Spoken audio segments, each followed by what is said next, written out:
Houston Texans have traded a 2025 second-round pick. It was originally owned by the Minnesota Vikings, so presumably will be a good second-round pick for the Buffalo Bills next year. And they have acquired Stefon Diggs, a new shiny toy for C.J. Stroud and this team this year. Stefon Diggs, Tank Dell, Nico Collins, Dalton Schultz, Joe Mixon, C.J. Stroud. That's your offense in 2024. That is your offense. It's pretty good. It is pretty good. But Paul, Negative Paul has arrived at the show today. I mean, I have questions. This move should excite me more than it does because it is a robbery by Nick Caserio. He saw that the Bills knew Diggs was unhappy and that they wanted to get rid of him and that Diggs wanted out. So, I mean, this is a steal. Not quite the Patriots getting Randy Moss in 2007 away from the Raiders for a 4th-round pick, but it's close. And yet, I just think about all the negative baggage associated with Stefon Diggs before I think about what he'd look like in this offense with C.J. Stroud, with DeMeco Ryans, instead of someone like Sean McDermott, who's saying there's no I in Al-Qaeda during pregame speeches. I am not looking at this move and saying all of a sudden the Texans are significantly more of a Super Bowl contender. Mm-hmm. They are definitely better. I think they're going to get a lot out of Stefon Diggs this first season, the most bought-in version of Stefon Diggs possible. But I'm just not as excited about this move, Joe.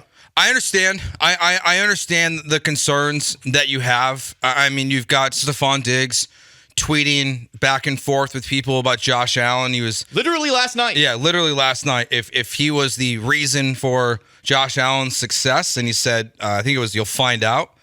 It's the reaction to this is going to be mostly positive, but I get why there's a negative one. Whiskey here on the twitch.tv/ESPN 97.5 says not a fan of this. Can't stand Diggs. Big Bubba. Texans good upstanding citizen, players only reputation gone with a question mark. I would say this is not the Joe Mixon conversation. You know, Joe Mixon had a past, obviously, before he even entered the NFL. Last offseason, there was stuff that was going on with Joe Mixon. Stefon Diggs is more about the personality on the field, in the locker room, and how you feel about it, and how he fits into this culture that they've tried so hard to rectify in the last 12 months. We don't know Stefon Diggs very well, but on the outside looking in, Stefon Diggs is one of those wide receivers who you would not be surprised if he got angry after a Texans 28-17 win where he gets targeted 9 times and Nico Collins and Tank Dell have 150 yards receiving. Yeah. He is that kind of a guy to me right now. And I'm not going to go so far as to compare him to Antonio Brown, who's claiming that he broke the news first. We've seen Antonio Brown in the past throw temper tantrums on the sidelines in games where he was targeted, I think, 15 times because other guys were getting more numbers over the course of it. I don't think he's quite that far gone, but there's no denying that he is a mercurial player. And how long the honeymoon phase lasts here in Houston is my big question. You would assume that it's going to be a lot of fun right away, like most honeymoons supposedly are. But what happens after that, and how long does it last? That's the question, is how long does it last? The best comp for me, now, this guy is one of the greatest wide receivers of all time, so he's not on that level. It reminds me most of, think back to Terrell Owens. Terrell Owens, now, he was only on his second team when he was 31 years old, and he was traded from the San Francisco 49ers to the Philadelphia Eagles. But that T.O. that you got the first year as a 1,200-yard receiver for the Eagles, 14 touchdowns. That's the guy that broke his leg and played in the Super Bowl miraculously. Now, eventually, he became the T.O. that we knew later on, which was more of the bad stuff got even worse. The sit-ups in front of his house, the weird, that's my quarterback crying. Like, T.O. is the quintessential drama wide receiver, and Stefon Diggs is probably the closest guy we have in the NFL to that. I think the biggest difference with T.O., I think would even tell you that mentally he was having some issues. and always had. I know there's a football life, and it talks about his upbringing. So there's some added baggage with T.O. I don't know that Diggs is there, but I do see with Diggs a guy that is not exactly the kind of player that you'd be thinking of first when it comes to team players. Yeah. He's not. This could change. Different head coach in DeMeco Ryans. Different quarterback. Those dynamics should make the Texas fans who are excited remain excited. And I should be more excited about this because this was a hell of a move by Nick Caserio to put the cherry on top of an offseason that has been very active. But, I was saying it all offseason. I don't think that another wide receiver is truly necessary for the Texans being better. I know that per what we heard from DeMeco Ryans, from Nick Caserio at the beginning of the offseason, some of the things that they said they were looking for in the offseason, to them, that is the priority. To me, I don't know that it should be the priority when you still don't have a second corner, you don't have a safety, and I don't know any of the defensive tackles off the top of my head. Yeah. I don't know who your starting defensive tackles are at this moment in time. Yeah, that's the Foley, Fatukasi. You got from him. Jacksonville. Hell yeah. I know that one just because I don't know his name. That's pretty much, to your point, the only real reason why I remember him so confidently. Yeah, cornerback and safety is still it is your fatal flaw when you look at this team. If the Texans, the expectations that they have, what they're hoping to accomplish in 2024 and beyond with Stefon Diggs and this team now going forward, your biggest problem is that you're still potentially going to get gashed on a weekly basis with the quarterbacks that you're playing. I do lean more positive in this move. That the reason why is what we've seen in the history of these diva wide receivers in the NFL, to me, is that it goes well at the beginning. For when they get to a new environment, it's positive, it's sunshine and rainbows. If they don't have as many targets, they're typically okay with that. And then it's as things progress that they become more challenging. My immediately red flag that I see is, okay, what happens to the wide receiver room when Diggs or Nico Collins gets paid and the other one doesn't? Stefon Diggs is going to want a contract. Keenan Allen's out here talking about how he asked for $25 million from the Los Angeles Chargers, and that's why they traded him. So Diggs is probably going to want to rework his contract, extend it, but that's going to conflict with Nico. So if the Texans pay Nico instead of paying Diggs, that's immediately where I am worried, like you are, that things could fall apart quickly. Right. And, something to consider with Stefon Diggs and the contract side of things, which we are making some assumptions about. But, the Bills got rid of this guy, and they're taking a $30 million dead cap hit. And they're totally fine with moving on from him for, basically a second-round pick, giving up some draft picks to do it. It's hopefully, for the Bills' sake, if the Vikings aren't very good this year, it's an early second-round pick. But, Stefon Diggs, this was the first year of his new contract. Like, he just signed an extension. Do you think he's going to ask for another deal already? I'm assuming that this is why they freed up the cap space. They're thinking to themselves, okay, we're just going to pay him what he's making the next 3 years. $18 million at age 32. At age 31 this coming season, $18.5 million. Next year, 18. The year after that, at 33, 19. The year after that, 14.5. So 31 through 34, Stefon Diggs, a guy whose production in the second half of last year was not that he is making, not worth what he is making. You have this guy for the next couple of years. I don't think he's going to be looking for an extension again. He would be the most delusional wide receiver, I think, in the history of the league if after a second half of the year where he had limited production and the Bills went 6-1, if he thinks that he is going to get a new deal out of that. Yeah, I understand that. It's going to be fascinating to see how this all plays out. There's so many questions, and we'll take your guys' reaction all show long. 713-780-3776 on the text line, the HRMP listener line, twitch.tv/ESPN 97.5, and on the ESPN Houston YouTube channel as well. It's going to be mixed responses. My guess is that largely people will be more positive about this, but I hear you. I hear you, Paul. I'm just not excited about it. It's not that it's not a good move. It is a good move. It might work out. It probably will work out in the first year. But Does this make the Texans more of a Super Bowl contender than they already were? I think it is a very small step forward.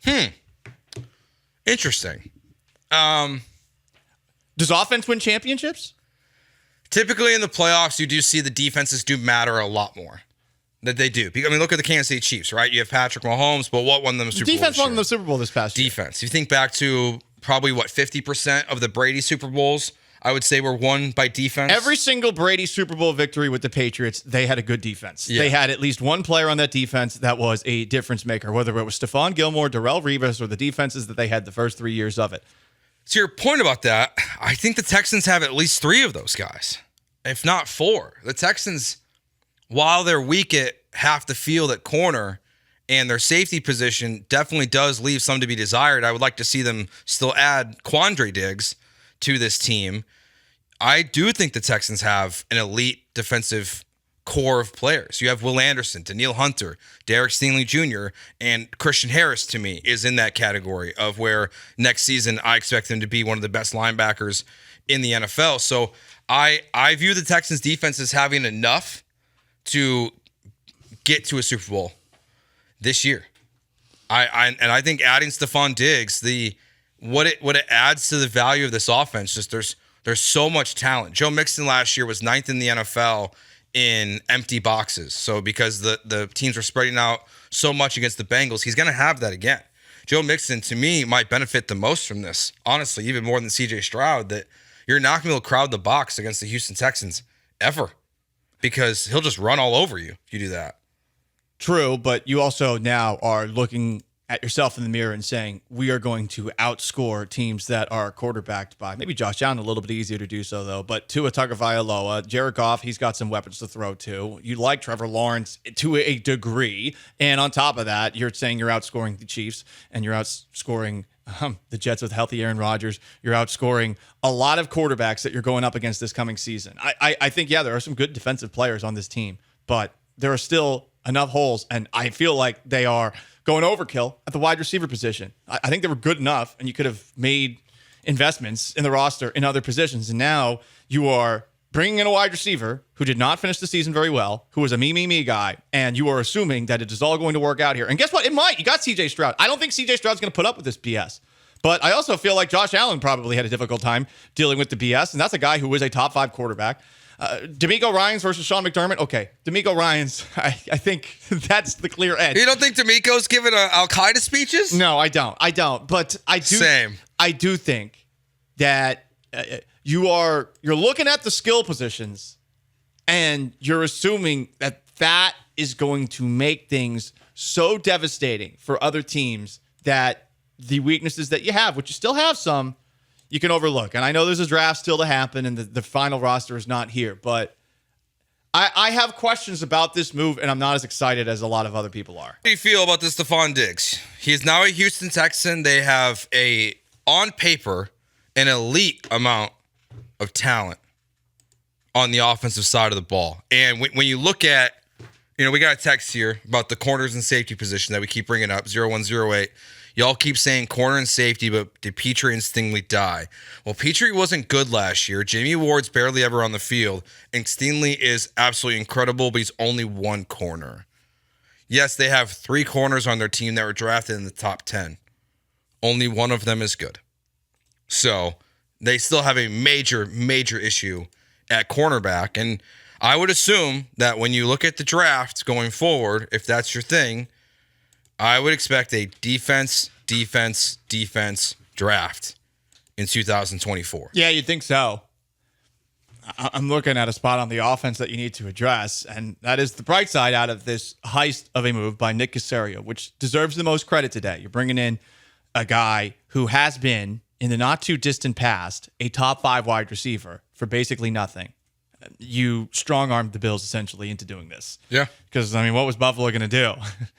It seems like they're sick of him. They're willing to take a $30 million cap hit, but that also is where the problem lies, is that the Bills are so sick of him that they are taking nothing for him and still killing their cap space in doing so. Yeah, look, the Buffalo Bills, they're on your schedule next year, and they lost 1,900 yards in receiving yards this offseason between Stefon Diggs and Gabe Davis and replaced it with Curtis Samuel. I saw someone, list out the the Bills wide receivers after this move, and Curtis Samuel was the first name on the list. I was like, oof. That's like the opposite of what the Texans have going with Nico Collins, Stefon Diggs, and Tank Dell. Well, don't forget about Khalif Raymond. He had that sick play against the Steelers in the playoffs, right? Can't forget about Khalif Raymond. Some Tuesday night football. Yeah, I think you have to remember that the Texans got the Vikings second round pick for next year by trading the 23rd pick. So they still have the other second round pick that they got from that trade. Yeah. So they really did turn the 23 pick into Stefon Diggs and more draft picks, because they still have this year's second from the Vikings and the 5th and 6th that the Bills threw into the Stefon Diggs trade out of the goodness of their hearts. So while it is in present tense an absolute heist, it is like actually pretty crazy that this trade got made because of the talent that Stefon Diggs is right now. There is a chance that you are looking at the Buffalo Bills and you're looking at yourself in 3 years if this does not go well. Oh, without a doubt. And honestly, the team you're going to be much better than they were when you traded DeAndre Hopkins to the Cardinals for a second-round pick 4 years ago. Hey, David Johnson, too. And David Johnson. They needed a running back. What's funny is you know that? The Buffalo Bills, I imagine their fans feel how we all felt then. That I don't know. I think some of them are relieved. I'm sure some of them are. I think there's some like, great, now that we have one guy who won't yell at our quarterback every 6 weeks. My Bills fan friend, who is a bit of a football casual, not a surprise. Diggs drama moving south. He was pretty much absent in our end of the year winning streak. Got to get lucky in the draft now. But they did win 6 games in a row down the stretch. And Diggs, take a look at his production. Not much of a factor there. Yeah. In fact, he had that big drop against Kansas City that a lot of people seem to have conveniently forgotten today. But it's 100%. I will say, though, that, yes, the last 6 games, he wasn't good. He was, like, incredible basically before they fired their offensive coordinator, he was part of the game plan. He was putting up numbers. And afterwards, he was no longer in the game plan. Okay, so I have a theory on that this is not an anti-Diggs take. It's a Josh Allen problem. There are certain quarterbacks in the NFL that when you give them a pure elite number 1 wide receiver, they're often worse with that wide receiver because they're forcing the ball to that player way too much. Where to this point is that the Bills, when Ken Dorsey took over as the OC, they started to run the ball more. Josh Allen started to spread the ball out. Diggs' production went down, but the Bills' offense went up. So it's more Josh Allen was focusing too much on Diggs and not playing point guard. Maybe, but what I look at it is he wanted out after they won 6 of their last 7 games. And, I mean, we were told by Josh Allen that they hugged it out going into last season because there were issues the offseason before. If a man is unhappy when he has had guys like Kirk Cousins, Josh Allen, the best version of Case Keenum, among others, throwing his way, when is he ever going to be happy? Especially on a team that has 2 wide receivers who I think were about as good, 1-2, as it gets in the league. And in bringing in Diggs, who has this ridiculous contract on the books, you have a more difficult time now keeping Nico Collins around. You wonder about how Tank Dell, his health holds up still. But okay, you have more depth at the wide receiver position, and you did what the Texans said that they were going to do. But I just look at Stefon Diggs and somebody who is constantly unhappy despite being in good situations. I have zero sympathy for that person. In fact, that person annoys me. Yeah. But hey, you know what? Maybe he's going to be really happy here because he's reunited with Case Keenum. Yeah, there we go. He's Case Keenum with Stefon Diggs back together. I mean, because it's all, I mean, like you said, this news broke like literally right as Dell's show started. So I have kind of just like talked it out on air so much. But there is something to be said that like he wasn't unhappy the first 2 years he was in Buffalo, and they're America's sweetheart as a football team. And when you're a 30-year-old wide receiver, How much more are you expecting from when you trade for a 30-year-old wide receiver than the first 2 years being good, and the third year's probably going to be rough, not just because of personality, but probably because of performance too. It's also going to tail off. So this is like a short-term deal. Like he was in Buffalo for 4 years. He was unhappy for 2 of them. Really? Yeah. I mean, maybe he'll be happy if the Houston Texans can do what the Buffalo Bills could not, which is just simply beat the Kansas City Chiefs. Look, this is perhaps going to be a somewhat insensitive remark, but you just purchased a high maintenance girlfriend. Yeah, You know? Yes. This is mail order bride, but the kind of mail order bride that still might leave Okay. and might want out literally after a year. All of a sudden sneaks away. Like this is what you're bringing in. Yeah. I'm just saying right now, there's going to be a great honeymoon phase, you would assume, because this is a guy who you would think was going to see C.J. Stroud, he's going to see D'Amico Ryans, and he's going to think to himself, holy crap, this is great. But how long does that last? Because it's just historically proven with this guy that there's a shelf life for every single relationship that he's had with his teammates in an NFL locker room. 713-780-3776, the text line, the HRP listener line. We'll go out there now to Pena. Pena, what's going on? Hey, what's going on, guys? So my initial reaction was, heck yeah, let's go. Not the right word, but you get what I'm saying. But then I started thinking, I was like, man, this guy is a drama queen. Hopefully he doesn't bring it down here. But as a defensive guy, I really wanted us to focus on a cornerback. Nico was good. Tank was good. We have Schultz. We got Mixon. Do we really need Stefon? I mean, no, but it's nice to have. So I don't know. I'm 1 foot in, 1 foot out on this. Hopefully it works out for the best, and hopefully we're just drama free. That's about it. Thank you. Have a great day. Yeah, thank you, Payne. Yeah, it's a luxury. It's a big time luxury. And that's 100% a fact. And luxuries can help you win. I mean, if you go back to 2007 when the Patriots brought in Randy Moss at an extreme discount for a 4th round pick, I mean, we saw what happened with that offense this year. That year. I mean, they were the best offense of all time. They were 18-0 and then they lost. So Texans 18. Just kidding. Would you sign up for 18-1 right now? That is actually a great question. I mean, you would be going further than the Texans have ever been before. By far the most successful Texans. But it is. There's nothing more painful than losing that last game after going 18-0. There's legitimately nothing more. You will remember it. It'll be stuck in your mind for the rest of your life. Even if your team wins 3 more Super Bowls, you will still think about that one more than any of the other ones. But look, their offense is a lot better. But to Pena's point, if you're going to trade for a receiver who you're spending a ton of money on, couldn't you have done this with a corner? I'm not the biggest Xavier Howard fan out there, but wouldn't it make more sense to pay someone like Xavier Howard if you free up that kind of space? Sure. As compared to a wide receiver when you have the depth. And look, I'm trying not to make you unexcited about it. Everyone listening, if you're excited, remain excited. I'm not telling you how to feel. This is just how I feel. I saw this move happen. I was like, eh. And then I just started thinking about all the times I've talked about Stefon Diggs this offseason and said, I don't want him here. Yeah.